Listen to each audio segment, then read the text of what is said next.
Nós, quando vemos um homem com bastante projeção, sendo usado assim de uma forma extraordinária, tornando-se motivo de admiração e exemplo, eu quero que os senhores saibam profundamente que ele é possuidor de um espírito excelente. Porém, por favor, não esqueçam que ele não é apenas um homem vencedor, mas sobretudo um grande lutador. Não analise, por favor, pelos benefícios que ele teve em sua vida apenas, e sim o que está por trás de tudo isso. Ele é cônsul da República do Chipre. Ele é reitor da Universidade Batista Brasileira. Ele é advogado com escritório em Salvador e também apresentador de TV. Com prazer, eu convido para a preleção desta noite este advogado, este homem que representa o Brasil no Chipre, Dr. Átila Brandão, por favor.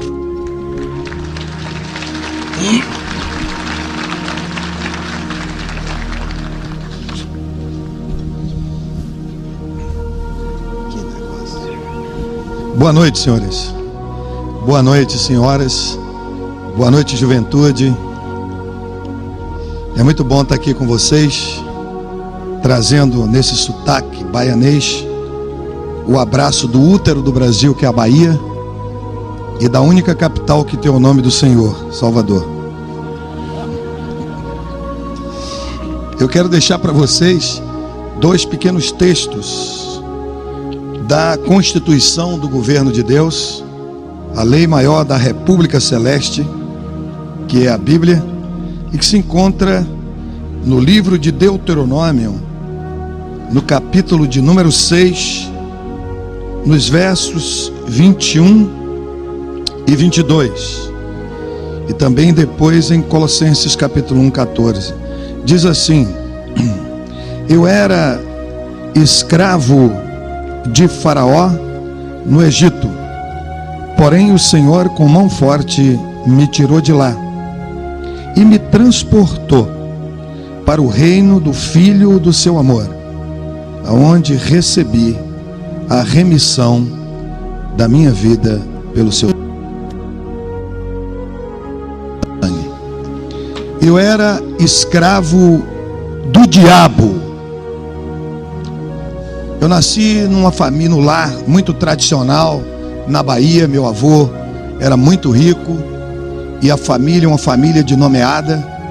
E desde a minha meninice eu deparei-me no chalé onde nós morávamos com uma sala muito grande, decorada com armários de jacarandá da Bahia, com portais de cristais da Boêmia, e ali dentro existiam muitos livros que meu avô havia trazido da Europa quando emigrou para o Brasil.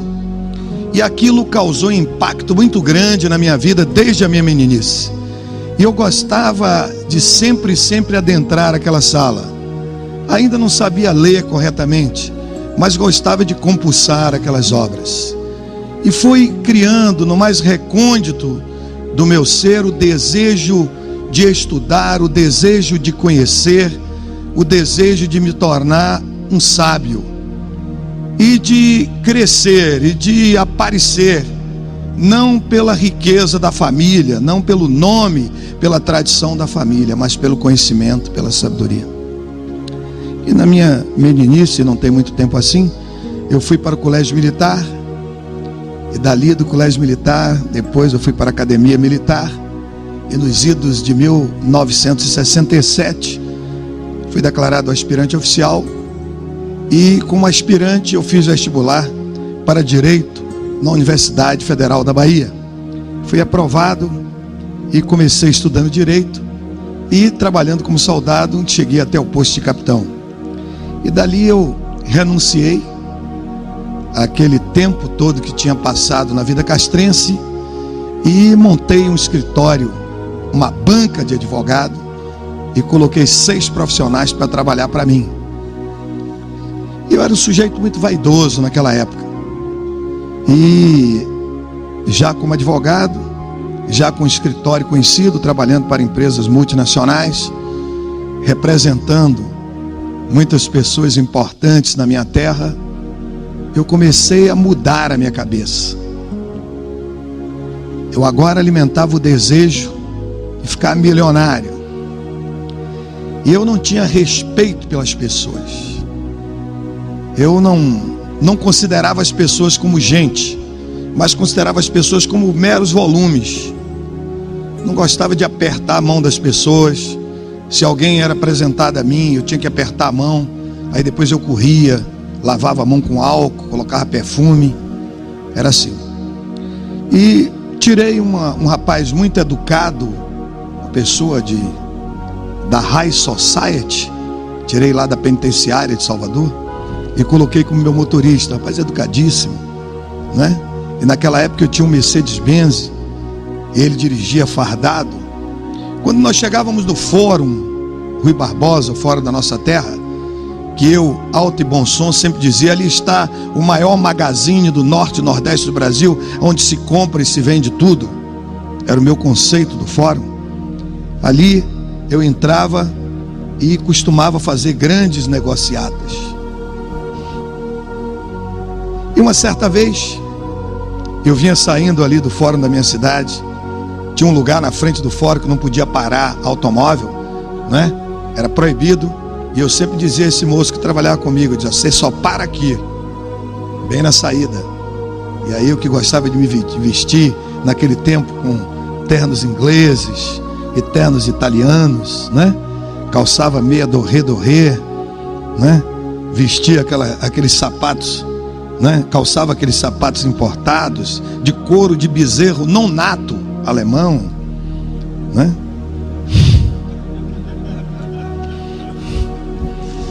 E eu ia saindo ali do fórum e vi que se aproximava em direção ao nosso automóvel uma pessoa que tinha sido meu companheiro de caserna.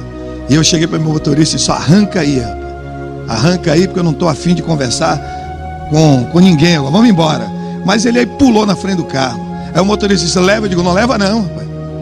Carro, você está maluco? E aí ele parou o carro, ele saltou, eu saltei. Tá, como é que tá você, rapaz? Como é que tá? Rapaz, sou major, que bom. Ele, rapaz, queria que você fosse na minha casa. Eu digo, irei. E não é hoje, porque hoje vai ter uma coisa. Rapaz, eu tô com tanto compromisso que eu era especialista na arte de mentir. Eu estou com muito compromisso. E ele disse, rapaz, não tem negócio de compromisso certo. Você é meu amigo, nós convivemos juntos desde a academia. Rapaz, vá lá. Eu digo, rapaz, me dá seu endereço aí para me ver livre dele. Aí peguei o endereço. Eu disse, eu vou na sua casa. Você dá a sua palavra? Ele disse, não, mas minha palavra não valia nada, né? Eu disse, dou. Mas imagine que eu fui mesmo na casa dele. E quando cheguei na casa dele, naquela noite, eu observei que tinha muitas pessoas ali. E gente que até eu conhecia. E ali estava a esposa dele. Eu não conhecia a esposa dele. Uma senhora muito distinta, e ela estava cercada por várias pessoas ali, um ambiente assim festivo. E eu, por minha conta e risco, admiti que seria o aniversário daquela senhora, né? E eu disse, pô, esse cara nem me falou que era o aniversário da esposa dele, porque se me falasse, eu ia comprar uma joia Gasterne, ia chegar e dar para ela abrir na vista. Não, que ele me deu, olha para que ele me deu. Era muito vaidoso, era um sujeito cínico, era um sujeito corrupto, era um sujeito corruptor, era um sujeito vaidoso, era um sujeito irascível, iracundo. Eu estava na minha vida de advogado, não tinha nada a ver mais com a vida castrense, com a vida militar, mas eu andava na minha valise com uma pistola Colt .45 com 2 carregadores tipo cofre carregados de bala, pronto para qualquer momento que fosse necessário matar alguém. Não é? E ali, naquele momento, depois que nós chegamos naquela casa e teve aquela apresentação e tudo, aquela senhora convidou todos os presentes a se dirigirem para a sala de jantar. E eu era um sujeito, já era essa época casado, minha mulher é pediatra, e aquilo que nosso querido Popó acabou de falar, viu, Popó? Eu também gostava muito, viu?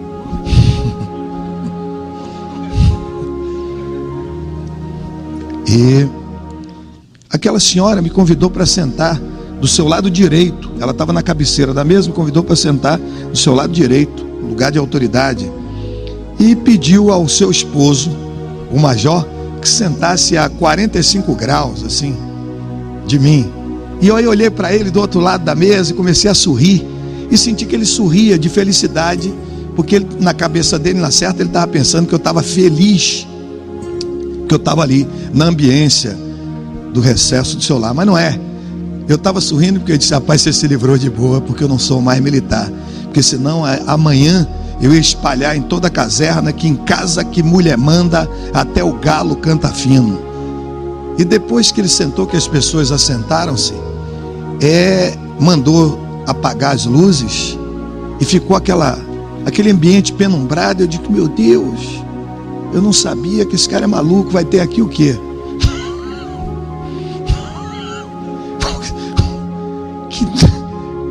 Que doideira, que negócio louco é isso?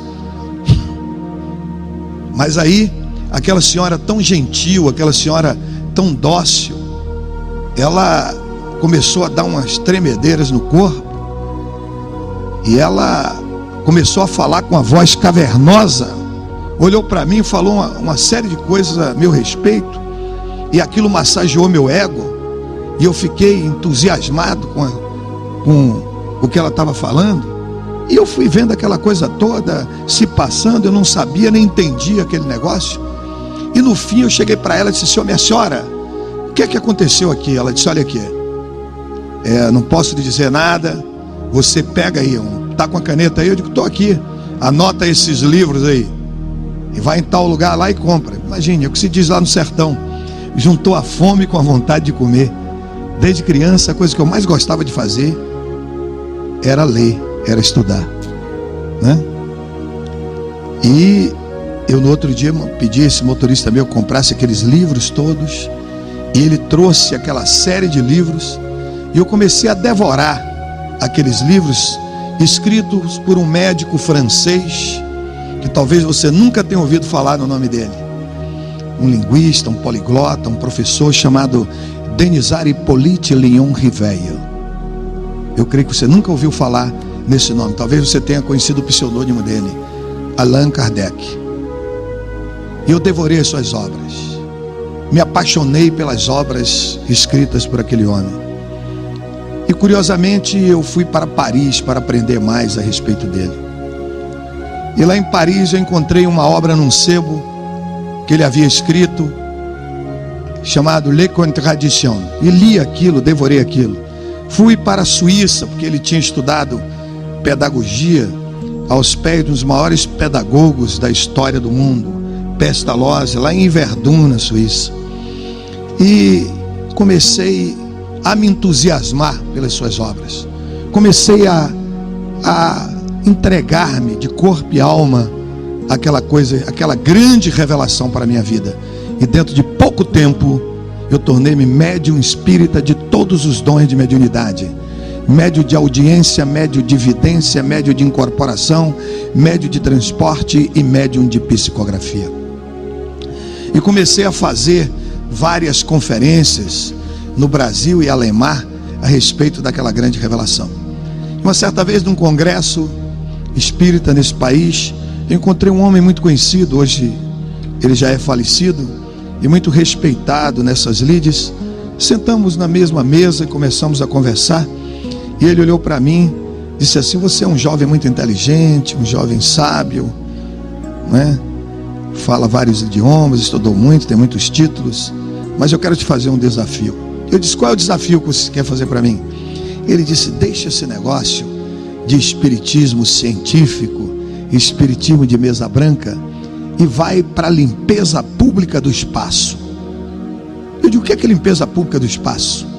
Ele disse: a Umbanda, você tem que ter uma experiência nisso. E eu topei aquele desafio. Em pouco tempo tornei-me, além de médium espírita de todos os dons de mediunidade, tornei-me Ogã de terreiro de Umbanda. E na Bahia isso é facílimo. E lembro-me como se fora hoje que quando cheguei naquele terreiro, eu perguntei àquela presidente daquele centro, e disse para ela: vem cá, eu estou vindo aqui, não sou nenhuma criança, minha senhora, e estou querendo participar disso aqui, tenho uma experiência no espiritismo científico, espiritismo de mesa branca, espiritismo kardecista, e eu quero saber qual é a entidade mais poderosa que tem aqui, para a gente fazer um acordo com ela. Esse negócio de pinto eu não quero, eu quero gente grande. E ela falou lá um bocado de termo. Eu digo: minha senhora, não tem negócio de conversa não, eu quero um negócio prático, que a senhora não tem um tempo a perder. A senhora me fala aí quem é a pessoa mais forte que tem aqui. Ela me disse: não adianta lhe dizer, porque você pode ficar com medo. Não tenho medo de nada, minha senhora, pode falar. Ela me disse: olha, tem vários nomes, me chamam assim, ou te chamam assado, ou te chamam não sei de quê. Eu digo: minha senhora, olha, eu quero fazer um compromisso com a entidade mais poderosa que tem aqui. Se a senhora não tem condição de fazer isso, deixa de conversa fiada, me libera que eu vou procurar outro lugar. E ela disse: olha aqui, para encurtar a conversa, o nome é Satã. Eu digo: é Satã? É. Eu digo: é com esse que eu quero. Então eu quero saber da senhora o que é que esse Satã exige de mim, para a gente fazer um negócio, e negócio grande. Ela disse: olha aqui, você vai ter que, no dia 1º de maio, meia-noite, ir embaixo de um pé de gameleira branca e dar seu sangue para ele e fazer um pacto com ele. Eu digo: é isso que o povo diz de vender a alma? Ela disse: é isso mesmo. Eu digo: tá fechado. Agora eu quero saber o que é que vem de lá para cá, porque negócio é mão e contramão. Tem que ser bom para mim, tem que ser bom para ele. Ele quer ficar com minha alma, fica. Agora o que é que vai vir de lá para cá? O que é que o senhor quer? Eu digo: poder, glória e grana. Tá fechado? Tá fechado. Fechamos, marcamos o negócio e fomos lá no dia e fizemos aquele pacto. Ah, que negócio fantástico na minha vida. A partir daquele momento, minha vida mudou. Porque às vezes a gente pegava negócios na área de advocacia com honorários que ia até, viu, doutor Francisco, $1 milhão. E aí a gente tinha, sabe como é a justiça no Brasil, né? É um negócio moroso, e demora, e tem recurso, é um inferno. E a gente precisava de resolver na hora. Aí procurava o advogado ex-adverso e dizia: rapaz, a possibilidade de fazer um acordo aqui, uma transação dos autos. O cara não tem negócio. Eu digo: 50% do honorário é seu. Você leva $500 mil, eu levo 500. E olha que naquele tempo não existia negócio de mensalão, mesadão. Não é nada disso. Mas a corrupção está no sangue do brasileiro, como está o açúcar no sangue do diabético. E aí o cara não topava, dizia: não tem negócio. Eu digo: rapaz, tem negócio. Não tem. Eu digo: tem. A gente faz esse acordo. Não faz. Eu digo: faz. Quinta-feira nós vamos fazer esse acordo. Ele falou: não tem dia na semana para fazer. Eu digo: tem. Quinta-feira a gente resolve esse problema. Aí na quinta-feira era o dia de eu estar lá. E quando dava meia-noite em ponto, meu santo de frente, meu santo de cabeça chegava no terreiro e todo mundo começava a correr com medo. E eu chegava ali e: fala, Satã, diga aí, desgraçado, temos um negócio para a gente fazer aqui. Conhece o doutor fulano? Conheço. Eu quero que você mata ele em 24 horas. E pode pedir o que você quer, se for matar. E no outro dia eu tinha um prazer de ler o jornal de maior circulação e ver: advogado fulano de tal, saindo de casa com sua esposa, seus filhos, uma caçamba desgovernada bateu e matou todo mundo. Eu disse: Satã, o negócio funciona. É assim que a gente vai começar essa parceria e vai até o fim. E aí as coisas iam, ver juiz, não queria despachar, bota um infarto no miocárdio dele. Você bota a esposa dele para botar um pá de chifre nele, bota. E a coisa funcionava, você via que tinha resposta. Então eu me senti o rei da cocada preta. Uma certa vez eu fui chamado para ser advogado contra petróleo brasileiro. E ali estava como ex-adverso um dos grandes mestres do direito nesse país, chamado professor Josafá Marinho. Eu fui lá e falei com o Satã: Satã, olha para aqui, esse sujeito aí, rapaz, é até covardia eu ir para lá, contra petróleo brasileiro, poder econômico. Eu estou defendendo um sujeito pela assistência judiciária. O cara não tem onde cair vivo, que morto o sujeito cai em qualquer lugar. Não vai me pagar nunca. Eu tenho que arrancar esse dinheiro da petróleo. E como é que eu vou ganhar? Ele disse: você vai para Brasília, no Tribunal Federal de Recursos, E lá você vai ganhar por unanimidade com o voto contra. Eu digo, desgraçado, como é que eu posso ganhar com voto por unanimidade se tem um voto contra? Ele fez, cala a boca e vá. Eu digo, otário. Era assim que a gente se tratava. E aí lá vai eu para o Tribunal Federal de Recursos. E naquele dia eu tive um troféu, viu, doutor Francisco? Fazer uma sustentação oral no hoje extinto Tribunal Federal de Recursos. Advogado novo da província da Bahia, contra o mestre Josafá Marinho. E aí começou a hora do julgamento daquele processo. E o relator expôs lá o seu voto. E saiu todo mundo votando com o relator a meu favor. Eu disse, poxa, quando chegou no último, entendendo? Tinha um detalhe que o meu santo de cabeça, meu santo de frente na época tinha me dito: para você saber que eu estou nesse negócio, o ministro que vai votar contra vai estar de terno branco. Peraí, no Tribunal Superior o sujeito de terno branco? Ele disse, Satã, você está variado. Rapaz, vá. Quando eu cheguei lá, ele estava realmente vestido de terno branco com a toga por cima, né? E ele pediu que trouxesse o processo e abriu assim o processo e disse assim: a aposta na inicial deste processo, a chancela do advogado da Petróleo Brasileiro, doutor Peçanha Martins. Hoje ele é ministro do Tribunal Superior de Justiça. Meu filho, razão porque me julga impedido de votar. Eu ganhei unanimidade. O voto contra não, que está impedido, né? E assim era a minha vida. E eu cheguei para minha esposa uma certa vez, já tinha filho, tinha várias amantes, uma para cada dia da semana, dava carro, dava apartamento, dava joia, dava tudo. E aí quando chega um dia, eu cheguei naquele terreiro ali, e quando deu meia-noite, eu vi uma voz assim. Eu conhecia todas as expressões vocais de todos os chamados orixás, pretos velhos, todo tipo de coisa. Você vê um sujeito analfabruto, não sabe nem ler nem escrever, fala nagô, fala bantu, fala iorubá. Imagine uma pessoa de nível superior ali dentro. Eu conhecia todas as expressões vocais, todos os tipos de toque, todas as 7 linhas da alma, eu conhecia tudo. Todos os tipos de vozes que você ouvisse ali, eu era médio também audiente. E naquela noite eu ouvi uma voz que dizia: aí não é o meu lugar. E para vocês terem uma ideia, a essa altura da minha vida, eu era médio espírita de todos os dons de mediunidade, era o Gandhi terreiro de Umbanda, era do Seixo Noé, era do Hare Krishna, era meditador transcendental, era mestre de maçonaria, era mestre de Rosa Cruz, era do Grande Círculo Branco, era yogi, era zen budista, era budista, vice-campeão baiano de karatê, mestre de capoeira de Angola, era do Grande Círculo Branco. E eu ouvi aquela voz ali dizendo: aí não é meu lugar. E como nós tínhamos feito um acordo entre as pessoas que frequentavam aqueles terreiros, que era autoridade ali como nós, de que nós íamos fazer qualquer negócio que as entidades mandassem, mas nós não queríamos aceitar nenhuma imposição que tivesse de trabalhar com gente pobre, porque gente pobre dá problema. Chega de onde você é para pedir dinheiro, é para contar miséria. Era o primeiro problema, a primeira coisa: só entra aqui gente rico. E segundo, só entra doutor.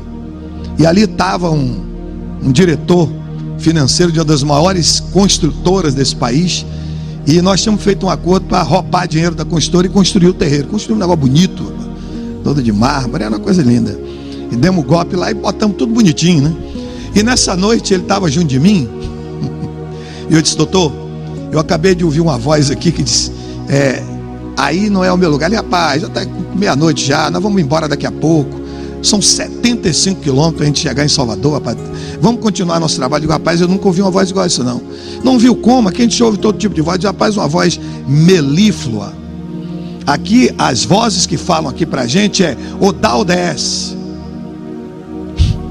Você não pode vestir roupa de tal cor hoje. Você não pode ir nos 15 anos de sua afilhada. Você não pode ir no casamento de fulano. Você não pode ir para tal lugar. É assim que a gente vive aqui. Ouvir uma voz diferente, uma voz amorosa, uma voz melíflua, uma voz doce, dizendo: aí não é o meu lugar. Ele fez: rapaz, cala a boca, vamos continuar nosso trabalho, vamos cair fora daqui. E daqui a pouco, uns 10 minutos depois, eu ouvi a mesma voz que dizia assim: eu sou o Senhor, aí não é o meu lugar. E eu disse a ele: olha aqui, eu nunca mais vou voltar aqui. Ele falou: rapaz, que é isso? Não volto mais aqui, eu vou embora. E aí fui lá, peguei o meu veículo, um Mercedes-Benz, e saí em alta velocidade, né, em direção a Salvador, 75 quilômetros. E eu me lembro como se fora hoje, que naquele momento que eu entrei naquele carro, eu senti que alguém entrou e sentou-se no banco do carona. Mas o que havia de estranho era o seguinte: eu era médium vidente, eu via no mundo do espírito, e eu olhava para o lado e não conseguia ver nada, mas sentia aquela sensação de alguém, de uma pessoa sentada do meu lado. E eu comecei a dirigir em alta velocidade naquela estrada de madrugada, e dentro de poucos instantes apoderou-se um desejo de me autodestruir. Eu disse: poxa, eu vou me matar? O que eu estou fazendo nesse mundo? Tudo que eu queria eu já tenho, todo tipo de mulher que eu queria, né? Todo tipo de coisa. O governador do estado é meu amigo pessoal, me chamou para ser seu chefe da Casa Civil, me chamou para ser seu secretário de transporte. Eu tenho um projeto na vida, com 35 anos de idade, ninguém me tira, vou ser ministro da Suprema Corte Brasileira. Nós estamos vivendo um governo revolucionário. Eu trabalhava com o homem mais poderoso do norte e nordeste do Brasil, o grande Toninho Malvadeza, hoje Toninho Ternura, que é senador da República, e é presidente da CCJ, Comissão de Constituição e Justiça. Fui seu deputado nos idos de 86. Então naquele momento ali, né, não sei, de uma hora para outra, aquele desejo de me autodestruir. Então eu disse: por que eu vou fazer nessa estrada de madrugada? Vou acelerar o carro e quando chegar na curva eu entro. E aí vem uma carreta, um ônibus de lá, uma estrada interestadual, eu vou me esbagaçar, não vou sentir nada. E aí eu entrava na curva em alta velocidade, não via ninguém. Aí eu voltava, daqui a pouco eu vou jogar nesse espinhadeiro que vai chegar aí próximo. E aí ia para cima do espinhadeiro, algo me tirava, mas aquela sensação ruim, de angústia, de abatimento, de estresse, né? De tristeza, de melancolia, de circunspecção, de perplexidade. E lá vai eu. E de repente eu cheguei lá na nossa casa. Eu morava na Barra, que era um bairro nobre naquela época, lá na Bahia. E quando eu cheguei lá, encontrei o nosso querido Dormia. Sabe que o vigia, quando dá 2, 3 horas da manhã, ele dorme. Eu dormia. O Dormia, até meia-noite ele é vigia, mas ali está dormindo. E o Dormia estava lá dormindo, e eu cheguei e...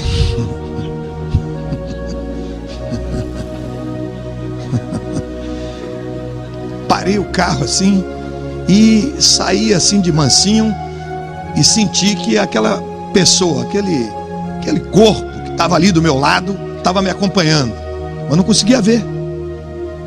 E aí eu fiquei no elevador, apertei o elevador desceu, pulei dentro do elevador para ver se entrava mais aquela sensação me seguindo. Eu morava no 4º andar, era um apartamento, um edifício de 9 andares. Eu morava no 4º, era um por andar.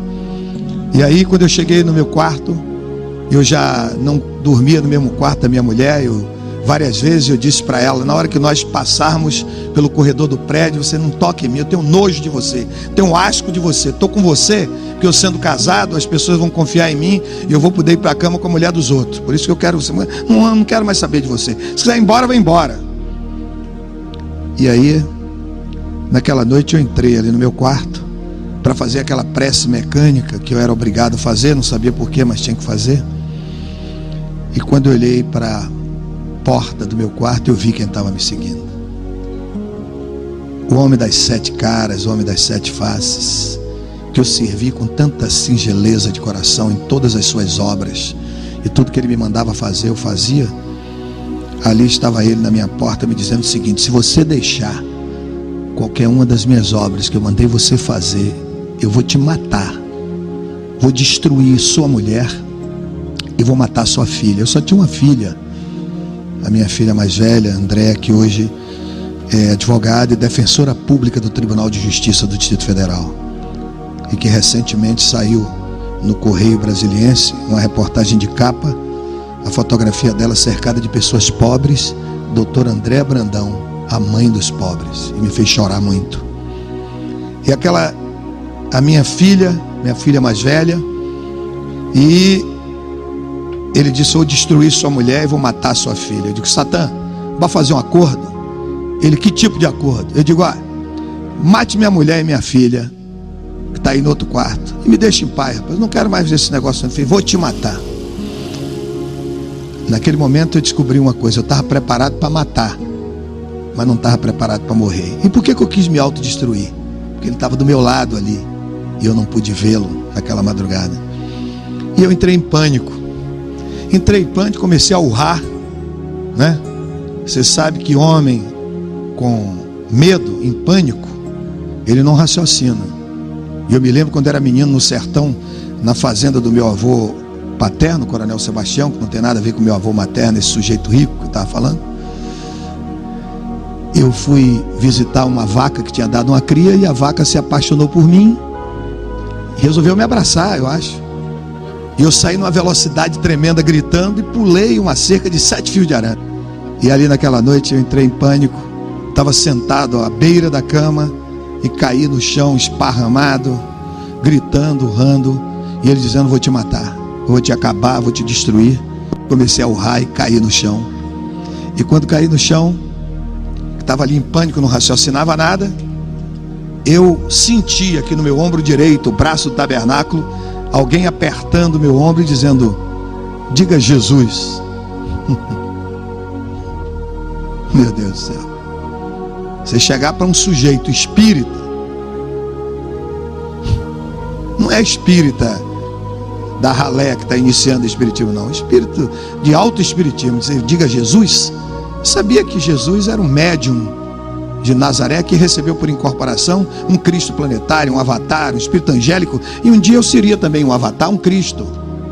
Eu ia morrer e depois eu ia reencarnar, era a lei do karma. Eu ia e voltava, e tchá. Um dia chegava a ser um Cristo. Então eu ia chamar Jesus. Por outro lado, não tinha como eu chamar Jesus, porque meus avós maternos eram judeus, e judeu não crê em Yeshua. Como é que eu ia chamar Jesus? E segundo, isso não alterava nada, mas eu estava em pânico. Se dissesse assim: chama custódio, eu gritava: custódio! Alguém disse: chama Jesus, eu gritei: Jesus! Satã saiu da porta do meu quarto, foi para a cozinha da minha casa, do meu apartamento, e começou a arrebentar tudo. Abria a geladeira assim, antes, sabe, virou geladeira, quebrou o fogão, saía voando as pratarias, quadro voando da parede, um inferno total. E aí eu voltei a raciocinar. Eu digo: poxa, eu chamo o nome de um sujeito, e esse desgraçado que é tão poderoso foge e vai para a cozinha. Eu sou inimigo do cara do terceiro andar. Se eu começar a chamar o nome desse tal de Jesus aí, ele vai matar o cara dormindo na cama. Comecei a gritar: Jesus! Aí aquela voz atrás de mim dizia: diga assim: Jesus, tenha misericórdia de mim. Eu aí: Jesus, tenha misericórdia de mim. E aí fez-se um silêncio absoluto naquela madrugada. E eu fiquei impactado de que espírito angélico, que avatar de síntese, que Cristo planetário é esse? Espírito de luz que veio em meu socorro num momento de tanta angústia, de tanto abatimento, de tanta perplexidade, de tanto medo, no confronto com a morte iminente. Aí eu pulei assim, acendi a luz do quarto para ver quem era aquele espírito, e quando eu olhei, descobri algo que eu não sabia. Estava ali ajoelhada em cima da minha cama a mulher mais bonita do universo, a minha esposa. E ela disse: olha, filho, eu nunca deixei de orar por você, nunca deixei de interceder por você.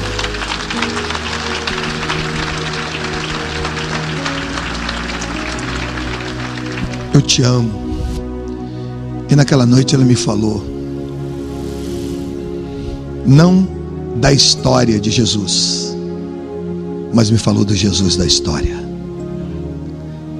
Ela não me falou na palavra de Deus, mas ela me falou no Deus da palavra. Ela não me falou dos milagres do Senhor, mas me falou no Senhor do milagre. Ela não pediu para que eu usasse um crucifixo no peito, mas que eu tivesse Cristo fixo no meu peito. E começou a me falar. E eu que já tinha passado por tudo quanto é religião, naquela madrugada eu descobri algo que é uma verdade axiomática. Se você tem religião, tenha certeza absoluta que você já tem nas suas mãos uma passagem de primeira classe, de ida sem volta para as quintas das profundas dos infernos. Porque religião é canoa furada, você entra, ela afunda. Mas se você tem Jesus, você tem a garantia de um dia, quando você partir dessa vida, adentrar Jerusalém Celeste pelos portais de pérola. Porque só Ele...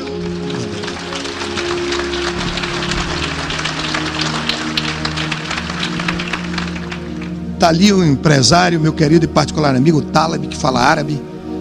Ele sabe que o sujeito que segue a Muhammad e lê o Alcorão é obrigado, pelo menos uma vez na sua vida, peregrinar até Meca e conhecer a Kaaba, onde estão sepultados os restos mortais de Muhammad ou Maomé.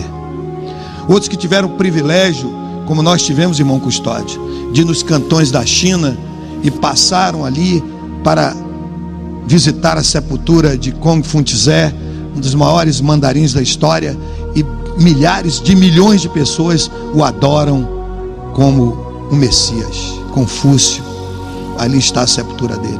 Outros que já tiveram o privilégio de ir a Paris e visitar o cemitério aonde foi sepultado aquele médico que morreu de ataque cardíaco, Denisard Hippolyte, Leon Rivet ou Allan Kardec.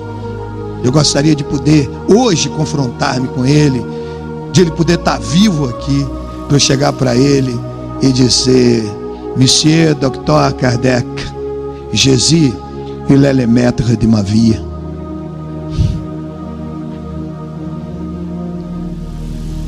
Outros que seguem por aí, tantos outros gurus e tantos outros mestres.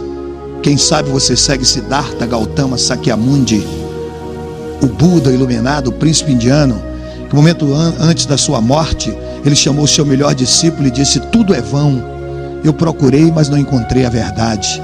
Quando eu morrer, eu quero que você me queime e jogue minhas cinzas no rio sagrado.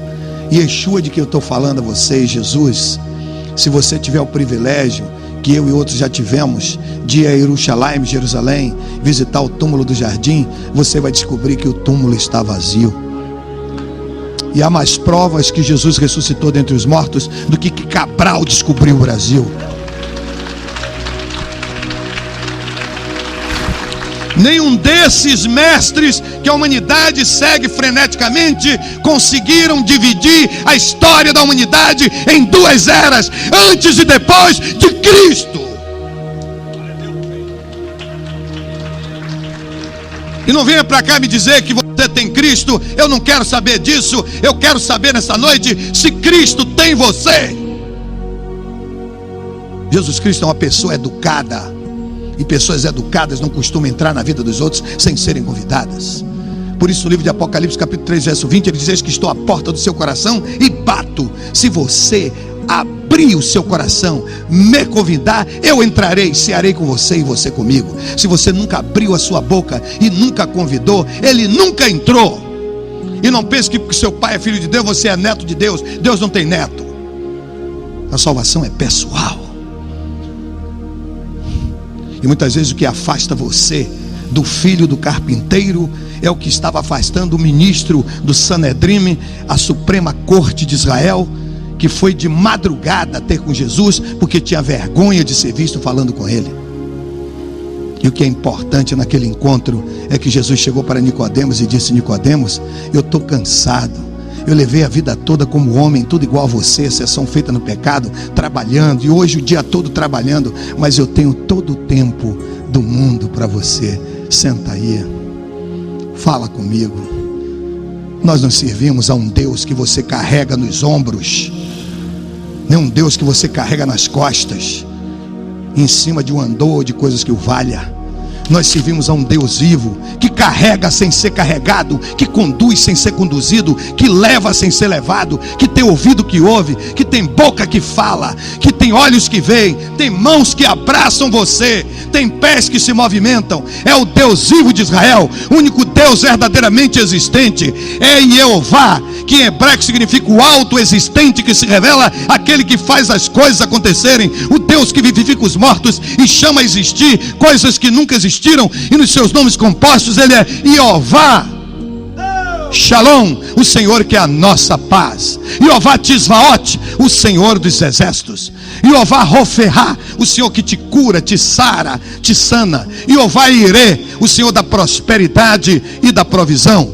Jeová Tzidkenu, o Senhor que é a nossa justiça. Jeová Mikdaskin, o Senhor que se revela. Jeová Shammah, o Senhor que está presente, está mais perto de nós do que o ar que nós respiramos. Ele é Ela, a forma singular de Deus Criador. Ela Shaddai, o Deus Todo-Poderoso. E Shaddai em hebraico significa uma abreviatura de uma frase linda, Shomer Dalet Israel, que é o Deus que guarda as portas de Israel. E a palavra Shaddai em hebraico vem de Shad, que é seio, teta, peito de mulher. Significa o Deus que te amamenta, te alimenta, te sustenta e te sustenta nos seus próprios seios. E como ele é varão, não tem peito para te amamentar, significa que assim como ele mesmo diz na sua palavra que prevalece, assim como a mãe que amamenta o seu filho abandona o filho a que amamenta, todavia eu nunca te deixarei e jamais te abandonarei, diz o Senhor dos exércitos, Jeová Tisvaot.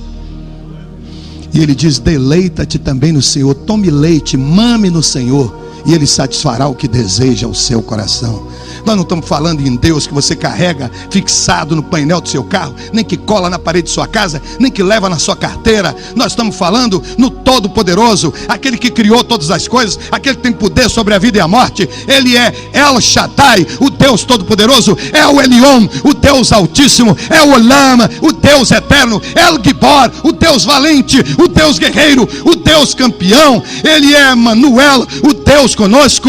Ele é Medaberel, o Deus que fala. Shimael, o Deus que ouve. El Roi, o Deus que tudo vê. El Malech HaHamim, o Deus cheio de misericórdias. A ele honra, a ele glória, a ele louvor, a ele exaltação, a ele adoração para sempre, porque só ele e somente ele é o único Deus verdadeiramente existente. O Deus que me trouxe da minha terra hoje para estar aqui nessa noite com você e está voltando amanhã para cuidar da minha vida, é um Deus que é completa, plena, total e cabalmente apaixonado por você. Eu não vim aqui contar a saga da minha vida para entreter ninguém. Eu vim aqui por amor ao meu Senhor, porque eu estou preocupado com sua alma imortal. Porque às vezes você tem o que eu tenho, quem sabe até mais do que eu. Às vezes você tem os títulos que eu tenho, que para mim não valem nada. Quem sabe você é professor de direito constitucional, você é reitor de universidade, quem sabe você é mestre, você é doutor, você é pós-doutor como eu sou, mas tudo isso é lixo diante das excelências do meu Senhor. E o que é importante é que eu estou aqui nesta noite para dizer a você que você muitas vezes pode estar cheio de anel e cheio de título, mas você tem um buraco dentro de você, um vazio que você procura encher com a bebida, procura encher com a cocaína, procura encher com a prostituição, com sexo ilícito, porque não pode preencher, porque o buraco, o vazio que está dentro de você é do tamanho de Jesus. E a pessoa que não tem Jesus é alguém cheio de vazio. É como um bêbado montado a cavalo. Pende para um lado, para outro, para frente, para trás. Não tem norte, não tem direção, não tem segurança, não tem estabilidade, não tem nada. Você pode ser muito culto e muito sábio, mas você não sabe da onde veio, o que está fazendo aqui e para onde vai. E se você fechar os olhos nesta madrugada, você vai para onde? Está pensando que vai morrer e depois vai reencarnar? E vai morrer e vai reencarnar? A palavra que prevalece em Jó capítulo 7, verso 9 e 10 diz: assim como a nuvem se desfaz e passa, aqueles que já morreram nunca mais tornarão a nascer. E se existe nessa noite memorável e inesquecível alguma pessoa que deseje preencher o seu vazio, que deseja um confronto com o Senhor da história, Jesus de Nazaré, Yeshua HaMashiach Menat Zeret. Eu quero que você saiba que quando Jesus se confronta, cruza com a morte vira vida. Quando ele cruza com a fome, ela vira saciedade. Quando ele cruza com a doença, ela vira saúde. Quando ele cruza com a derrota, ela vira vitória. Quem sabe você é uma pessoa depressiva, porque o diabo está dizendo a você que você é um derrotado, você é um empresário falido, seu negócio não dá certo, você é um azarão, você não vai para lugar nenhum, você não tem sorte. Quem sabe estão dizendo a você que você tem que tomar banho de sal grosso. Quem sabe estão dizendo a você que você tem que tomar banho de cortiça, porque você está muito pesado, para você ficar leve. Eu quero que você saiba que o diabo é um mentiroso, é um pai da mentira, é um desgraçado, é um chifrudo, é um derrotado e é um travesti. A Bíblia diz que ele se traveste em anjo de luz. E eu quero que vocês saibam uma coisa mais importante: quando ele disser que você é um derrotado, ele está mentindo. Porque antes de você nascer, quando sua mãe e seu papai tiveram relação sexual e seu pai teve prazer, ele jogou no ventre de sua mãe mais de 6 milhões de espermatozoides. E naquele momento começou uma carreira tremenda para ver quem chegava na frente e encontrava o óvulo que estava no terço médio da trompa dela, para ali fecundá-la, e depois aquele óvulo descer, nidar no útero e dar origem a você. E foi você que ganhou a corrida. Milhares de milhões morreram para você nascer. Por isso todas as pessoas que estão vivas são vencedoras.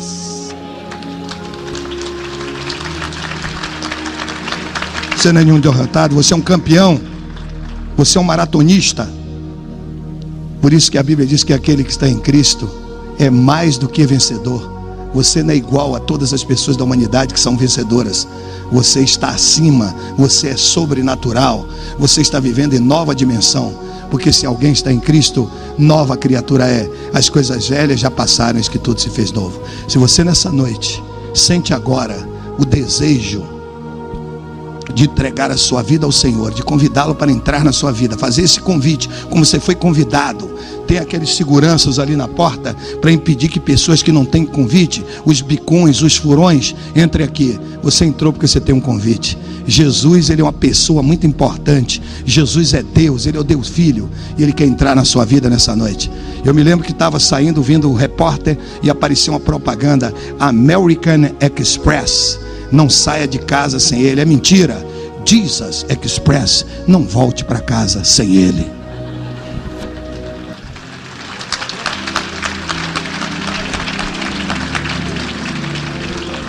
Se você sente esse desejo, eu quero que você saia daqui nessa noite declarando o seu amor por ele. Que você diga: eu te amo, Jesus Cristo. Que você diga: Ich liebe dich, Jesus. Que você diga: Je t'aime, mon cher Jesus. Que você diga: Ti voglio tanto bene, Jesus. Que você diga: Ego agapau ot Christos. Que você diga: Ani ohevel terra Yeshua HaMashiach. E eu te amo, Jesus Cristo. I love you, Jesus. Seja lá como você quiser declarar, você vai sair daqui declarando o seu amor por ele, porque Jesus é Deus. E se você sente esse toque nesta noite memorável e inesquecível e quer convidá-lo, não precisa falar, não precisa se desesperar, não precisa arrancar os cabelos. Quem sabe você é careca, não precisa fazer mais nada. Você pode levantar sua mão direita assim, e eu vou estar orando por você. Jesus te abençoe. Quem mais nessa noite? Jesus te abençoe, Jesus te abençoe, Jesus te abençoe, Jesus te abençoe. Veja sua mão, Jesus te abençoe. Veja lá, Jesus te abençoe, Jesus te abençoe, Jesus te abençoe. Veja duas mãos, Jesus te abençoe, Jesus te abençoe, Jesus te abençoe. Veja sua mão, Jesus te abençoe lá atrás, Jesus te abençoe, Jesus te abençoe. Veja sua mão, Jesus te abençoe, Jesus te abençoe, Jesus te abençoe. Quem mais nessa noite? Jesus te abençoe, Jesus te abençoe. Quem mais? Jesus te abençoe. Quem mais nessa noite? Jesus te abençoe. Veja sua mão lá atrás. Jesus te abençoe, Jesus te abençoe, Jesus te abençoe, Jesus te abençoe, Jesus te abençoe. Oh meu Deus, que maravilha. Olha aqui. Quem sabe você levantou a mão porque você gostou do meu discurso. Quem sabe você levantou a mão porque me achou um tipo de beleza. Quem sabe você levantou a mão porque ficou emocionado. Não vale.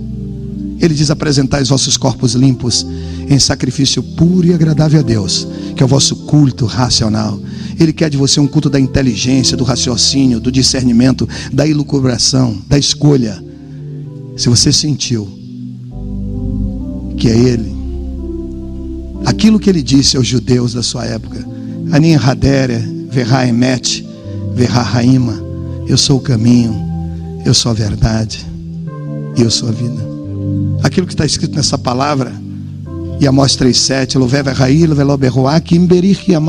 não é pela força, nem pela violência, mas pelo meu espírito, diz o Senhor. Em Sefer Irmiyahu Hanavi, no livro do profeta Jeremias, no capítulo 1, verso 12, está escrito: Kishoked ani ali devari la sotó, porque eu velo pela minha palavra para cumpri-la. João 3,16. Porque Deus amou o mundo de tal maneira que deu o seu Filho unigênito, para que todo aquele que nele crê não pereça, mas tenha vida eterna. Seja impactado, abençoado pelas ministrações e mensagens, pregações neste canal. Sejam bem-vindos em nome de Jesus.